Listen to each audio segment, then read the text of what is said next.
আসসালামু আলাইকুম রহমতুল্লাহ। আমরা কয়েকটি উপদেশ গ্রহণ করব ইনশাআল্লাহ। এমন সহৃদয় লোকের সঙ্গে বন্ধুত্ব স্থাপন করো যে সুখে দুঃখে সর্ব অবস্থায় তোমার শরীক থাকে, এমনকি তুমি তার সাথে বিপরীত ভাব দেখালেও সে তোমার সাথে তা দেখায় না। যতক্ষণ না মানুষের মধ্যে 5টি বস্তু দেখা যায় ততক্ষণ সে জান্নাতের দাবি করতে পারে না।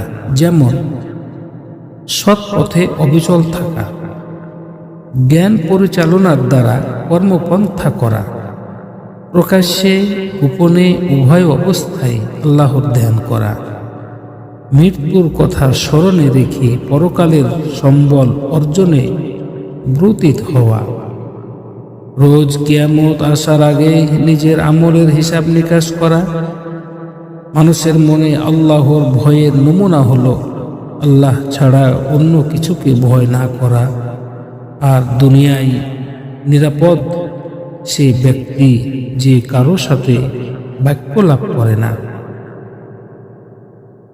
অতীত ও ভবিষ্যৎ নিয়ে চিন্তা করার দরকার নেই, আর যা হবে তা দেখা যাবে, তা নিয়ে এখনই চিন্তা করে কোনো ফল নেই। বরং বর্তমানকে মূল্যবান মনে করে তাকে কাজে লাগানোই হলো বিজ্ঞতার পরিচয়।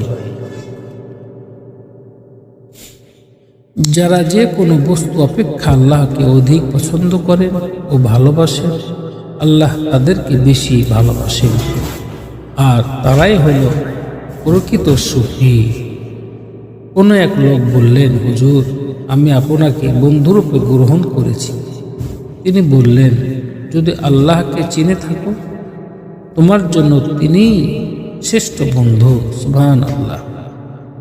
তবে যদি আল্লাহর পরিচয় না পেয়ে থাকো তাহলে এমন লোকের সঙ্গে পরিচয় করো যিনি আল্লাহর পরিচয় জানেন। আলহামদুলিল্লাহ, তিনিই তোমাকে আল্লাহর পথ দেখিয়ে দিবেন।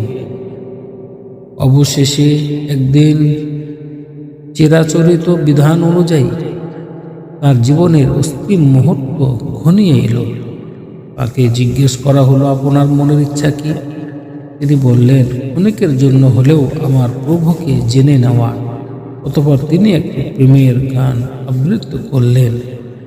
প্রভু গো, আপনার ভয় আমাকে রোগা করেছে, আপনাকে দেখার ইচ্ছা আমাকে জীবিত রেখেছে, আপনার প্রেম বাসনা আমাকে দুর্বল করেছে।